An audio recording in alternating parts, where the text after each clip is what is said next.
Saat Perang Pasifik atau yang dikenal dengan nama Perang Asia Timur Raya yang berlangsung selama 4 tahun, Jepang mengalami beberapa kekalahan dan menuju ambang kehancuran.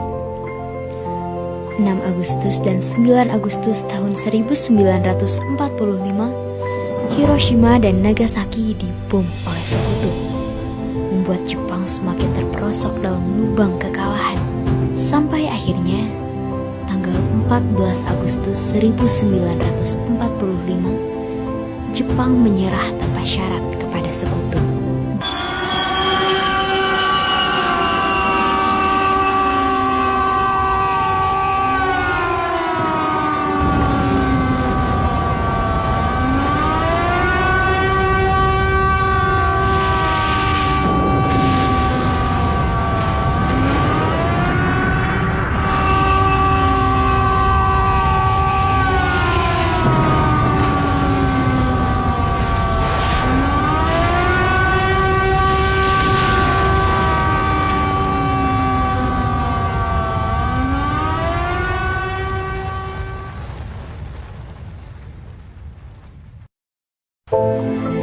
Di ambang kemerdekaan, bukan hanya pidato dan senjata yang mengukir sejarah, tapi juga selembar kain yang dijahit dengan harapan. Di sebuah rumah sederhana, Soekarno memandang istrinya Fatmawati. Kepadanya lah ia titipkan tugas mulia menjahit bendera untuk kemerdekaan. Dengan setiap jahitan, Fatmawati tak hanya merangkai 2 warna, tapi juga cita-cita untuk seluruh bangsa.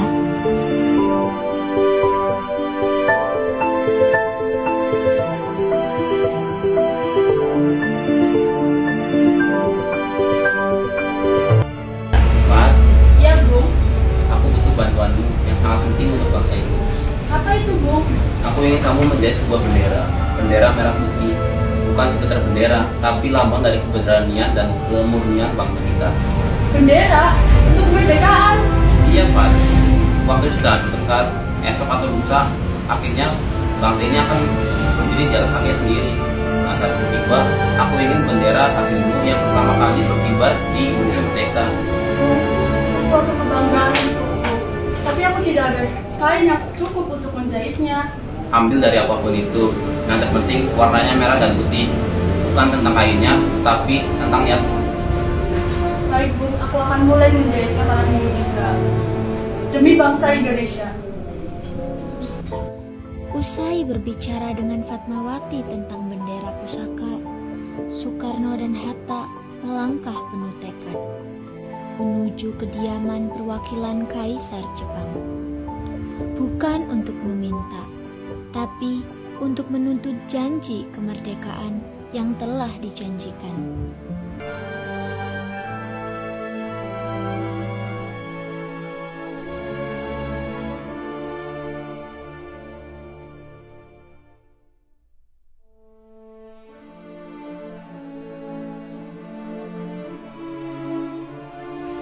Ruangan itu sunyi, tapi tegang. Soekarno dan Hatta duduk berhadapan dengan perwakilan Kaisar Jepang.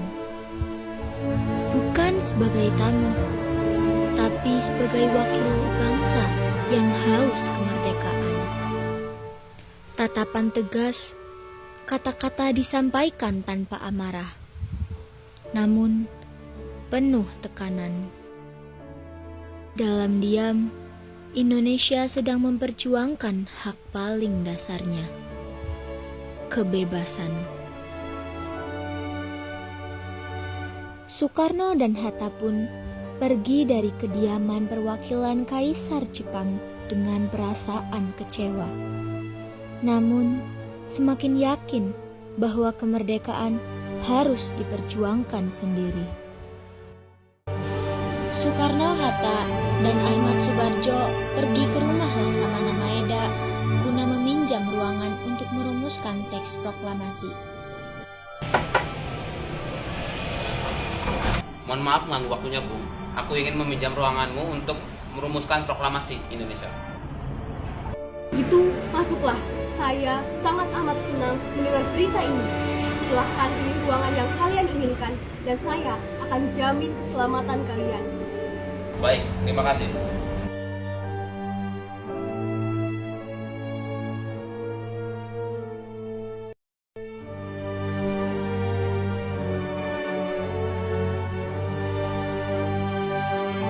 Di rumah Laksamana Maeda pada malam 16 Agustus 1945, Soekarno, Hatta, dan Ahmad Subarjo duduk bertiga merumuskan teks proklamasi. Dalam suasana hening dan penuh ketegangan, mereka menyusun kata demi kata dengan hati-hati. Subarjo mengusulkan isi, Hatta menyempurnakan, dan Soekarno menuliskannya. Di meja sederhana itu, lahirlah naskah yang menandai lahirnya Indonesia sebagai bangsa yang merdeka. Yuti, tulis ini. Ada beberapa hal yang harus kamu sesuaikan. Siap, Bung Karno. Apa yang perlu saya ubah? Tulis Jakarta 17 Agustus 1945, bukan Jakarta, pakai ejaan lama. Dan wakil-wakil bangsa Indonesia menjadi atas nama bangsa Indonesia. Siap, Bung Karno. Saya akan bersemangat. Menjelang proklamasi, terjadi perdebatan antara golongan muda dan tua. Golongan muda mengusulkan agar proklamasi dibacakan di lapangan Ikada agar bisa disaksikan rakyat banyak dan menunjukkan kekuatan bangsa. Namun golongan tua, termasuk Soekarno dan Hatta, menilai itu terlalu beresiko karena masih ada tentara Jepang. Akhirnya, disepakati proklamasi dilakukan secara sederhana di rumah Soekarno. Bung Karno, pembacaan teks proklamasi harus dilakukan di lapangan Ikada, di tengah rakyat, supaya semua orang tahu, bukan sembunyi-sembunyi. Kita ini mau merdeka. Gegabah Suparni, kita belum tahu bagaimana sikap Jepang sepenuhnya. Mereka memang sudah kalah, tapi tentaranya masih ada di sini. Tapi rakyat sudah siap. Kami para pemuda ini tidak takut. Ini adalah momen yang harus disaksikan massa, bukan di rumah pribadi. Aku mengerti semangat kalian, tapi kita tidak bisa mempertaruhkan keselamatan banyak orang. Kalau tentara Jepang menyerang, bisa terjadi pertumpahan darah. Tapi, Bung, kalau pembacaannya hanya dilakukan di rumah Bung sendiri, bagaimana rakyat bisa tahu? Itu bisa dianggap diam-diam. Lapangan Ikada terlalu terbuka dan terlalu dekat dengan markas Jepang. Kalau mereka menganggap itu sebagai pemberontakan, bisa habis semua. Jadi kita mau merdeka, tapi sembunyi-sembunyi. Tidak, kita tidak bisa sembunyi. Kita hanya memilih strategi yang tepat. Rumahku di Pegangsaan Timur cukup luas, cukup terbuka untuk rakyat, tapi tidak mencolok untuk Jepang. Di sana aku akan bacakan proklamasi. Yang penting bukan di mana kita berdiri, tapi apa yang kita suarakan. Proklamasi tetap akan bergema ke seluruh Nusantara. Hari yang dinantikan pun telah tiba. Pagi 17 Agustus 1945, Insinyur Soekarno membacakan proklamasi kemerdekaan Indonesia resmi merdeka. Bendera merah putih pun dikibarkan diiringi lagu Indonesia Raya. Rasa bangga dan semangat merdeka menyelimuti seluruh rakyat.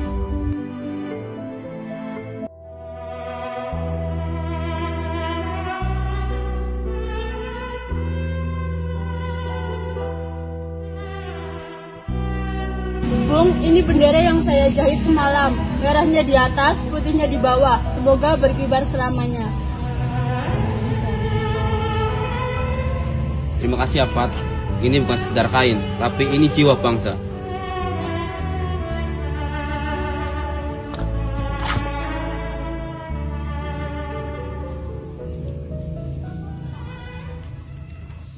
Jika kita harus mati demi kemerdekaan, maka hari ini akan menjadi saksi. Proklamasi. Kami, bangsa Indonesia, dengan ini menyatakan kemerdekaan Indonesia. Hal-hal yang mengenai pemindahan kekuasaan dan lain-lain diselenggarakan dengan cara saksama dan dalam tempo yang sesingkat-singkatnya. Jakarta, 17 Agustus 1945, atas nama bangsa Indonesia, Soekarno Hatta.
Peristiwa proklamasi tak berlangsung lama, namun peristiwa itu telah mengubah segala sendi kehidupan bangsa Indonesia.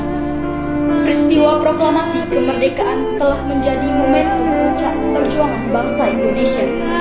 Lika-liku permasalahan berujung pada akhir yang manis. Perbedaan pendapat menyatu menjadi suatu kekuatan yang padu. Bangsa yang satu, Indonesia. Oleh karena itu, kita sebagai generasi penerus bangsa harus berprestasi dalam rangka mengisi kemerdekaan tersebut, bukan malah menodainya. Kita harus bisa membalas budi para pejuang tanah air zaman dahulu dengan cara mempertahankan kemerdekaan